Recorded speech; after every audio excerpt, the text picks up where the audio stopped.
রাতেও মনে পড়ে না, দিনেও মনে পড়ে না, বছরের পর বছর, দিনের পর দিন কোনো দিন আল্লাহর কথা মনে পড়ে না, রাসূলুল্লাহ সাল্লাল্লাহু আলাইহি সাল্লামের সুন্নাতের অনুসরণ করা মনে করে না।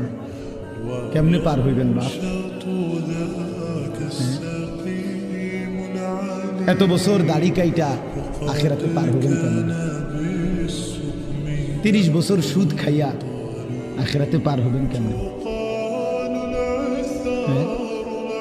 কোনো দিন ফজরের নামাজ পড়েন না, আখিরাতে পার হবেন কেমন? আপনার বিবি কোনোদিনও পর্দা করে না, এই বোন পার হবে কেমনে?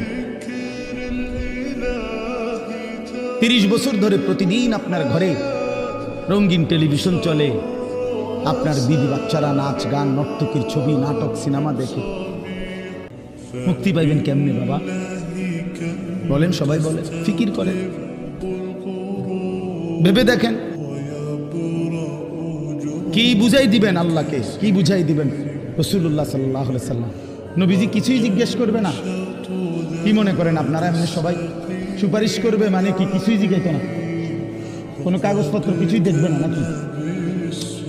কথা বলেন, রাসূলুল্লাহ সাল্লাল্লাহু আলাইহি সাল্লাম সুপারিশ করবে মানে কি?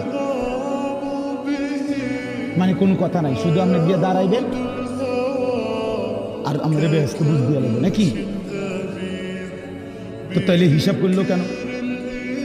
ডান কাদের বাম কাদের ফেরেশতা লিখলো কেন? আমল নামা তৈরি হইল কেন? মিজানের পাল্লায় ওজন হবে কেন? হাসরের ময়দান, বিচারের ময়দান বলা হইল কেন? বুঝেন নাই কথা? এজন্য এটা অনুভব করা উচিত। রাসূলুল্লাহ সাল্লাল্লাহু আলাইহি সাল্লাম সরাসরি তাফসিরে আছে, আমরা পড়ছি বাবা।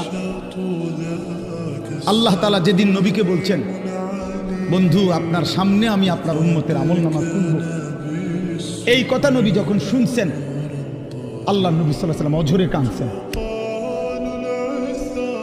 কেন কাঁদছেন? মুহাদ্দিসিনে কেরাম বলে, নবীজি চিন্তা করছে, ভাবতেছিলেন, হায় আমার উম্মতের আমলনামা যদি আমার সামনে খুলে আর আমি যদি দেখি পৃষ্ঠার পর পৃষ্ঠা গুনাহ নাফরমানি, আমি সেই চেহারা আমার মালিকের সামনে কেমনে দেখাবো? আমি কেমনে বলবো সর্বশ্রেষ্ঠ নবীর উম্মত এমন নাফরমান কেমনে হয়? বুঝেন নাই? এই জন্য বিষয়টারে এত তামসা মনে করেন। রাসূলুল্লাহ সাল্লাল্লাহু আলাইহি সাল্লামের ভালোবাসা আপনি জায়গা থেকে আপনি বুঝে নিন। আপনি যেই তরিকাত আছেন, আপনি তরিকা লইয়া আমার টানাটানি নাই, আপনার পিসাব লইয়া আমার টানাটানি নাই, আপনার দরবার নিয়ে আমার টানাটানি নাই। আপনার যেমনি হোক, আমি আপনি সবাই মিলে চলেন, ফিকির করি কেমনে আখিরাতের মুক্তি নেব। জান্নাতের অনেক দরজা, জান্নাতের দরজা একটা না, অনেক দরজা। যে কোনো এক দরজা দিয়ে ঢুকতেই, এই এখন শুনামু আপনাদের, এখন করছি,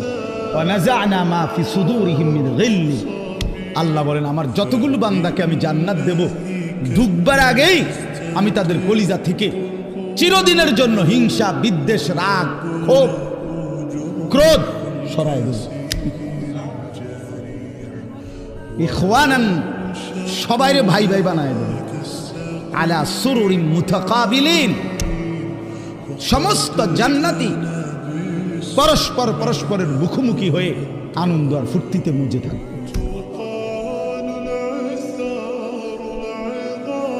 এই জন্য দোস্ত আমার, বন্ধু আমার, বাপ আমার, ফিকির চাই, ফিকির চাই।